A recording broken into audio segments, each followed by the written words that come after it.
మిత్రులారా, ఈరోజు అనగా మే 26వ తారీఖు 2026 సంవత్సరం ఆల్ ఇండియా అవయవదాన సంఘ అధ్యక్షురాలు డాక్టర్ గూడూరు సీతమహాలక్ష్మి గారు గుంటూరులో ఒక మీటింగ్లో ఏమంటున్నారంటే, ఎక్కువగా అవయవదానం చేస్తున్న వారిలో నిరుపేదలే ఉన్నారని, అలాంటి వారి కుటుంబంలో అర్హత ఉన్న వ్యక్తులను కాంట్రాక్ట్ జాబ్ కానీ అవుట్సోర్సింగ్ జాబ్ కానీ కల్పించాలని ఆమె అంటున్నారు. ఈ విషయమై ఆమె ప్రతినిధుల బృందం మంగళవారం అనగా ఈరోజు కేంద్ర సహాయ మంత్రి డాక్టర్ పెమ్మసాని చంద్రశేఖర్ గారిని, ఉప ముఖ్యమంత్రి కొణిదెల పవన్ కళ్యాణ్ గారిని, ఐటీ శాఖ మంత్రి నారా లోకేష్ గారిని, వైద్య ఆరోగ్య శాఖ మంత్రి సత్యకుమార్ యాదవ్ గారిని వారి కార్యాలయాల్లో కలిసి వినతి పత్రాన్ని అందజేశారు.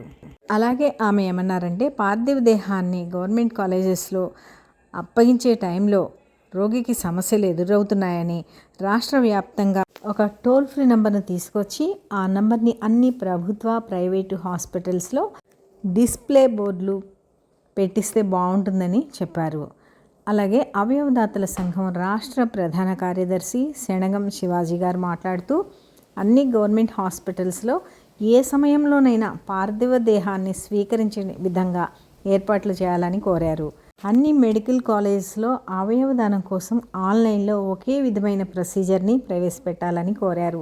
ఈ కార్యక్రమంలో నెల్లూరు జిల్లా అధ్యక్షురాలు సుజాత గారు, గుంటూరు జిల్లా అధ్యక్షురాలు రాధారాణి గారు తదితరులు పాల్గొన్నారు.